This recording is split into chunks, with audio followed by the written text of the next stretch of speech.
Shalom, shalom les amis.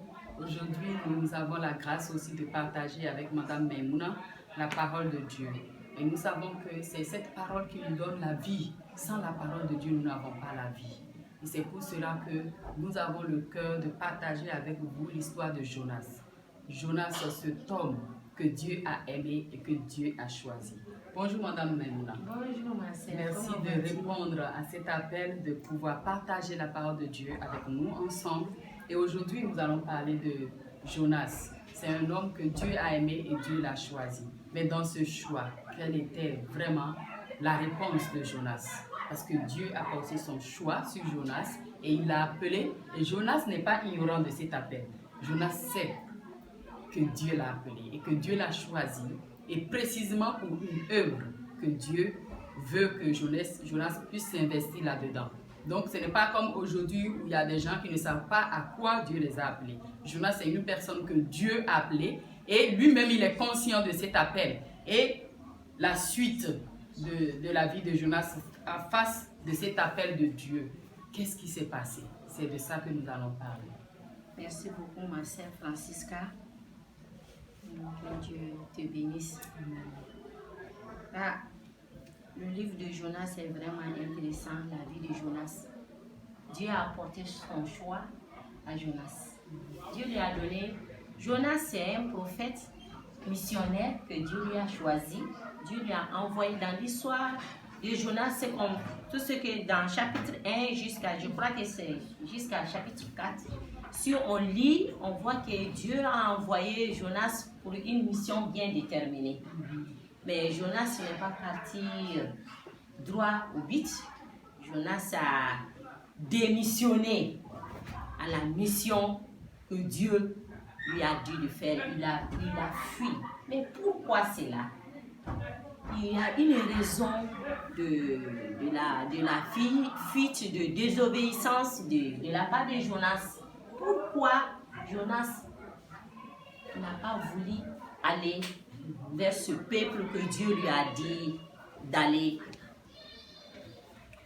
annoncer la repentance à ce peuple? C'est ce pourquoi-là que nous allons décortiquer maintenant. Qu'est-ce qui est la cause de sa désobéissance, de sa fuite? Parce qu'il sait bien le lieu que Dieu l'a envoyé. Ce n'est pas qu'il est ignorant ou bien innocent de ça. Il sait précisément dans quelle ville Dieu le demande de partir. Mais il a refusé. Pourquoi il a refusé? Bon, quand on lisait bien l'histoire de Jonas, on voyait que c'est un prophète, Dieu lui a choisi.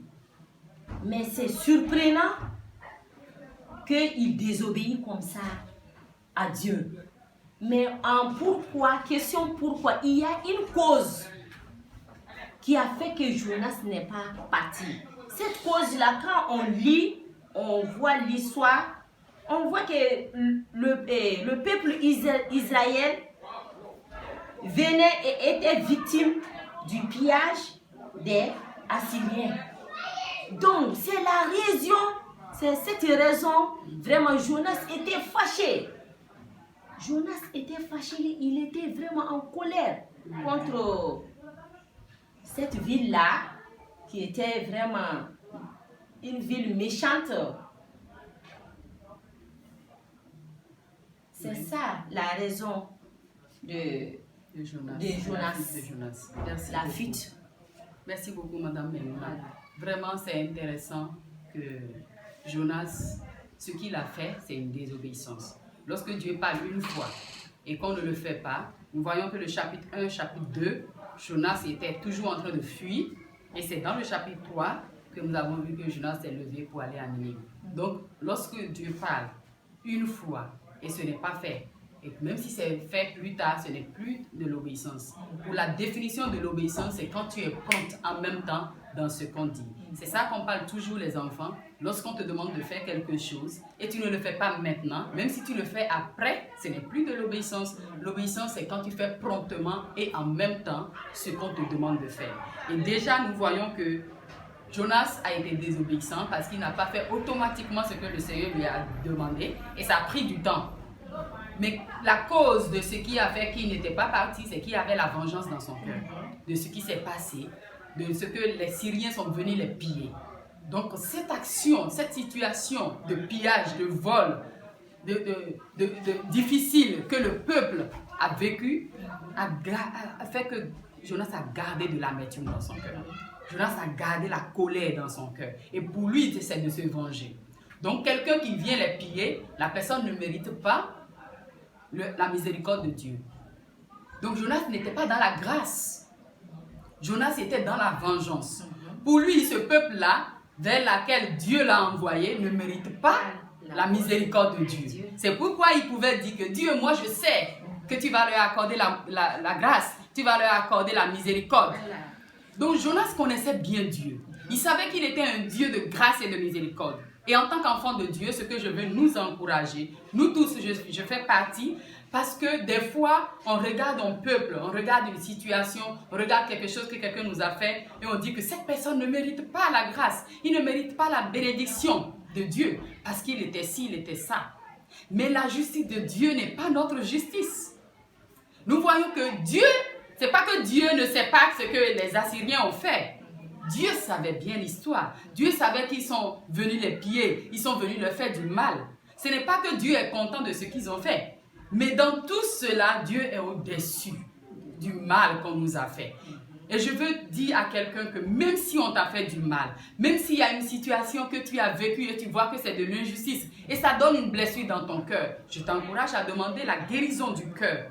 Que Dieu puisse vraiment guérir ton cœur. Sinon, quand tu gardes cette amertume-là, tu vas penser que les autres qui sont... Tu vas vouloir te venger contre ces personnes-là. Et nous voyons que Jonas est un prophète, c'est un missionnaire, un grand homme de Dieu.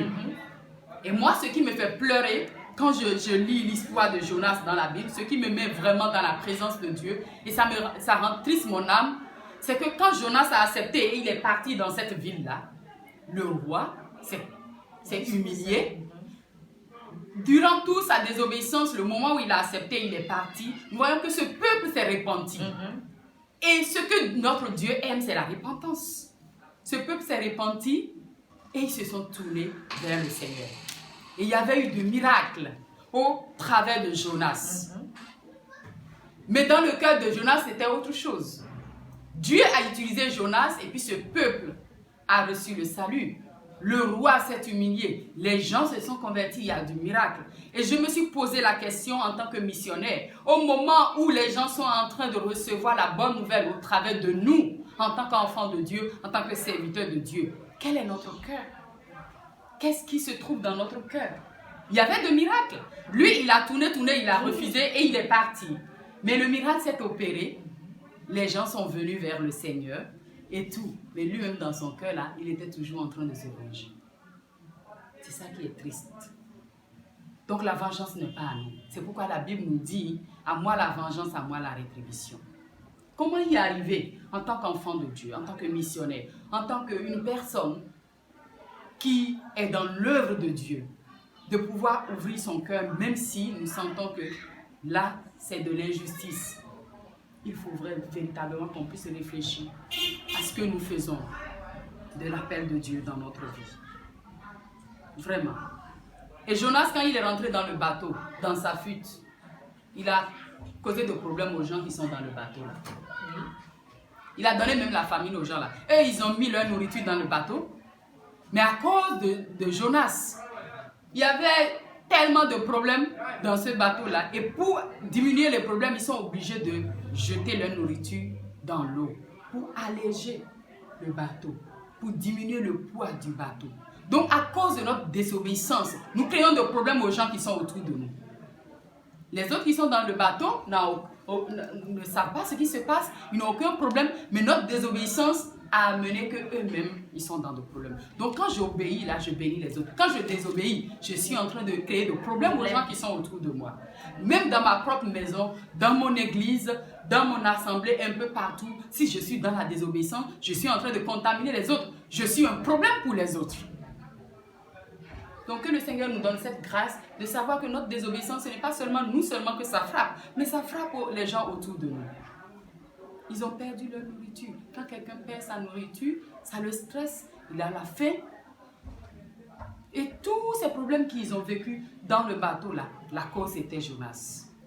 à cause de la vengeance qui était dans son cœur. Donc la vengeance dans mon cœur peut créer des problèmes pour moi-même et pour les autres. Donc que le Seigneur nous donne cette grâce-là de ne pas nous venger, mais de lui laisser la vengeance. Amen. Nous allons encore parcourir la vie de Jonas. Le moment où il était sous l'arbre et puis il voyait que c'était bien et tout. Mais le Seigneur a fait quelque chose pour lui montrer que les bonnes choses qu'il veut pour lui-même, il doit le vouloir aussi pour les autres. Tout à fait. Oui. C'est ça. Donc, avec tout ça, poisson, quand Jonas était dans le ventre de poisson, oui, qu'est-ce qu'on peut tirer comme leçon là-bas? La désobéissance, donc le fait de ne pas obéir, donc il est coincé.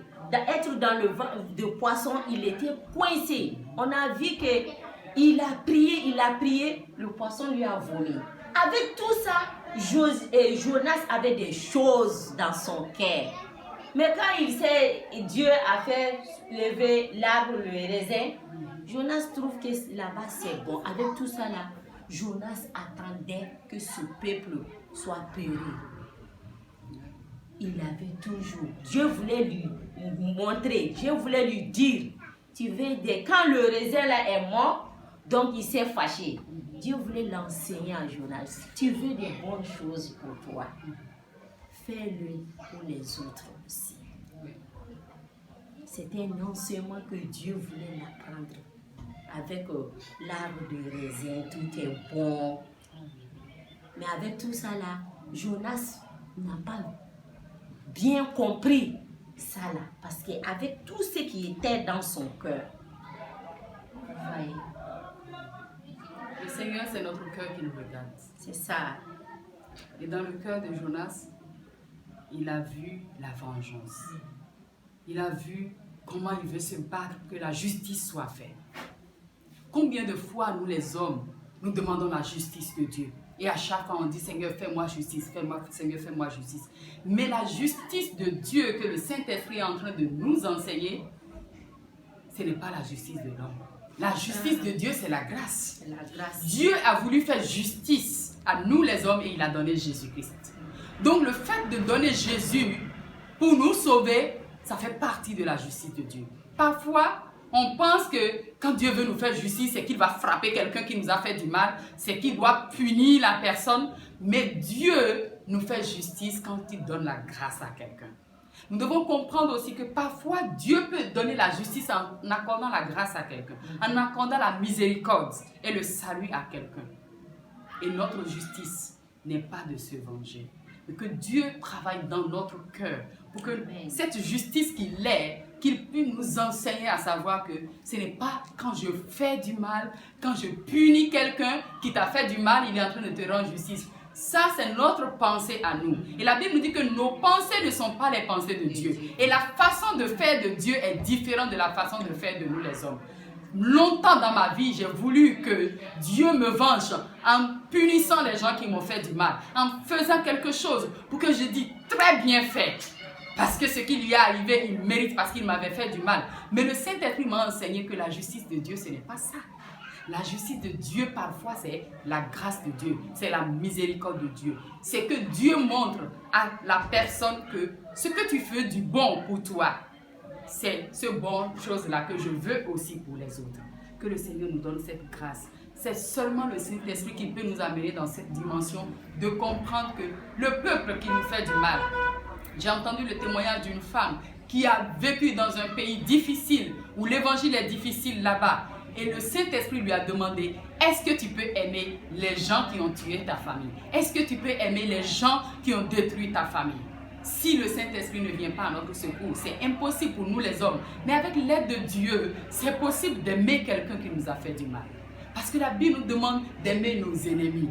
Ça, aucune organisation sur terre ne peut le faire. Aucun homme ne peut le faire. Mais le Saint-Esprit en nous, nous donne la grâce d'embrasser quelqu'un qui nous a fait du mal et de le bénir. Parce que Dieu nous a aimés et il nous a fait du mal, du bien. Il ne nous a pas rendu le mal que nous voulons. Quand tu dis à quelqu'un que oui, je ne te pardonnerai jamais. Et si Dieu se met devant toi aussi pour te dire que tu ne vas jamais te pardonner, est-ce que tu serais content? Non, nous voulons que Dieu nous pardonne. Nous voulons que Dieu nous donne la grâce. Mais Dieu veut que nous puissions donner grâce et aimer aussi ceux qui nous font du mal. Qui nous donne cette force de pouvoir y arriver. Amen. Madame Memouna, en conclusion, qu'est-ce que vous voulez dire encore? Ok, en conclusion, je voulais nous encourager. On était tous un jour comme Jonas.